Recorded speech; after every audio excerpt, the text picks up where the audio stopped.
The BC Rich Perfect 10. Perhaps the most interesting instrument of my collection. Not for any storied reason or even for a financial value figure, but look at it. Look at all the strange buttons and knobs you'll never use. It's like some sick experiment to blend a fidget toy with a guitar. I certainly can't stop fooling around with the baritone knob, despite 4 out of the 5 settings being virtually unusable for a nice distorted sound. I suppose what I'm getting at is that this guitar is very circumstantial, and if you have 10 strings on it, it becomes even more apparent. It can sound great with 10 strings, but it limits the potential for what you can do with the guitar. It's why Dave Mustaine took them off his own original 10 string. I purchased this guitar from Reverb for about $1,300 if I recall correctly. Normally that's a little overpriced, but it came with a hard shell case and it has the Neil Moser upgrade package. I don't know the particulars of this upgrade, but it changed out the electronics and the tuners, upgrading them to Grover Imperials. This guitar is such a wild card in the BC Rich lineup.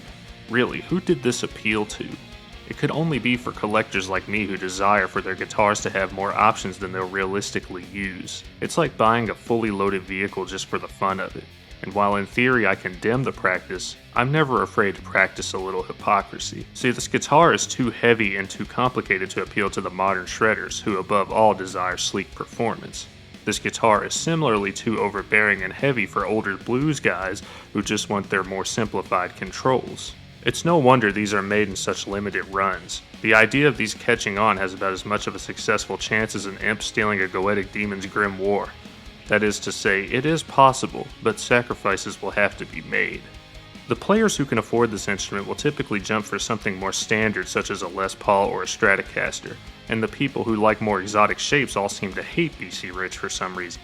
But if you're willing to overlook the reputation this brand has, you'll find some extremely nice instruments to be had. Before 2020, BC Rich was like a gold mine of cheap guitars that were punching way above their weight class. Now you can barely find a bronze for under $350, and I don't even know why you'd ever want a bronze to begin with. I'm not even going to tell you what these switches do. That's right, I'm gatekeeping you. You want to know? Go find your own Perfect 10. It's totally not because I haven't figured it out myself. One thing I can appreciate about the middle-high end of BC Riches is that they're typically neck-through. I'm a sucker for neck-through construction, even though there are some stinkers like the newer Chinese Jacksons. Eliminating the bolts has a way of implying a quality far beyond the price point. Even a set neck is far superior than a bolt-on for feel. Though let me tell you, they typically cheap out majorly on the electronics when creating affordable neck-throughs. The BC Rich Perfect 10 is like a look into what guitars could be if the craft was still about art and not production. I know, bold of me to say that about a guitar that was mass-produced, but hear me out. What if this was the standard of mass production? This kind of artistry was the bare minimum. And on top of that, we got these strange boutique builds experimenting with new tech and construction methods all the time. Can you see that future? I can. And it's too bad we'll never be able to face it in the current era. I want more for this guitar. I want it to be famous. I want people to want one. But as of now, it's only a dream. I've never been one to turn away my dreams, however. So let's see what becomes of this thing in about 5 years, shall we? Do you want your guitar, bass, or amp featured on Existential Rig Review? Email me at the Black Rosary email address or send me a message on the Black Rosary Facebook. Remember to like and subscribe and comment down below if you have any interesting insights into your BC Rich.